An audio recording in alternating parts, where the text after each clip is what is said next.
Hello guys, welcome back to my channel. আবার চলে এসেছি তোমাদের কাছে নতুন একটা রেসিপি নিয়ে। মুসুর ডালের বড়া দিয়ে রুই মাছের ঝাল। তো খুব কম উপকরণে কম তেলে দারুণ একটা রেসিপি হতে চলেছে। চলো দেখতে থাকো। কড়াতে তেল গরম করতে দিয়েছি, তেল গরম হয়ে গিয়েছে। এখন মাছগুলো আমি ছেড়ে দেবো।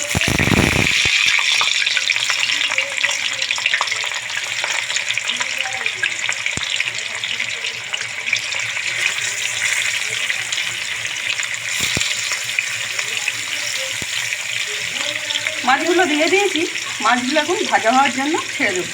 মাছটা আমার খুব সুন্দর করে ভাজা হয়েছে, দেখতে পাচ্ছ। এখন আমি তুলে নেব। তো এইভাবে আমি সব মাছগুলো ভেজে নেব। মাছ ভেজে তুলে নিয়েছি, ওই তেলের মধ্যে দিয়ে দেবো ডালের বড়া। বড়াগুলো আমি এই তেলেই ভেজে নেব।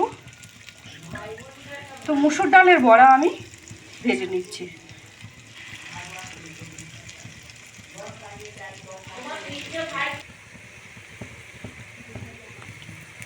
তো এগুলো দিয়ে দিয়েছি বড়াগুলো, এখন আমি ভাজার জন্য ছেড়ে দেবো। তো বড়াগুলো ভাজা হয়ে গিয়েছে, ওই তেলে দিয়ে দেবো আমি পাঁচফোড়ন।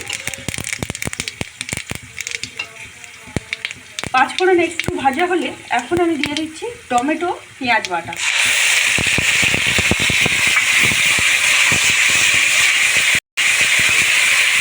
ওই সঙ্গে আমি দিয়ে দিলাম মটরশুঁটি। টমেটো পেঁয়াজ বাটার সঙ্গে ভাজা হতে হতে মটরশুঁটিটাও অনেকটা সিদ্ধ হয়ে আসবে। তো কিছুক্ষণের জন্য ছেড়ে দেবো। তো পেঁয়াজ ও টমেটো পেস্টটা আমার অনেকটা ভাজা হয়ে যাচ্ছে। এখন আমি দিয়ে দেবো আদা ও অল্প রসুন বাটা। একটু ভালো করে ভেজে নেব।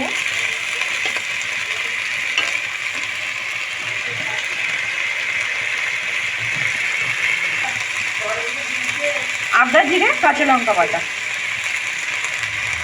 2 চামচ, 4টে জিরে। খুব ভালো করে আমি কষিয়ে নেব একটু। মশলাটা অনেকক্ষণ কষানো হয়ে আসছে। এখন দিয়ে দেবো লবণ, হালকা চিনি, লঙ্কার গুঁড়ো, হলুদ গুঁড়ো। তো সব উপকরণ আমি মশলার মধ্যে দিয়ে দেবো। সব উপকরণ খুব ভালো করে কষিয়ে নেব।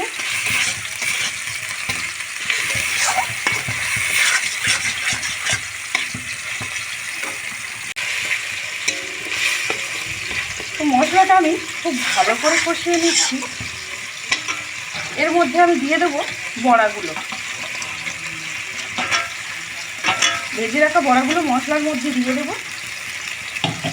একটু ভালো করে কষিয়ে নেব।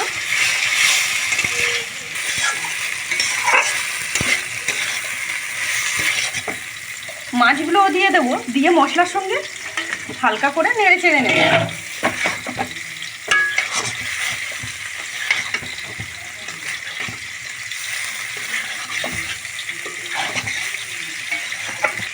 মাছগুলো মশলার সঙ্গে ভালো করে কষিয়ে নিয়েছি। এখন আমি জল অ্যাড করে দেবো। জলটা একটু পরিমাণে বেশিই দিতে হবে, যেহেতু বড়াটা আমি বেশ কিছুক্ষণ ধরে ফোটাবো, খুব ভালোভাবে সিদ্ধ হওয়ার জন্য। মুসুর ডালের বড়া তো একটু বেশিক্ষণ ধরেই ফোটাতে হয়। মাছের ঝোলটা আমার রেডি হয়ে গেছে, এখন আমি নামিয়ে নেব।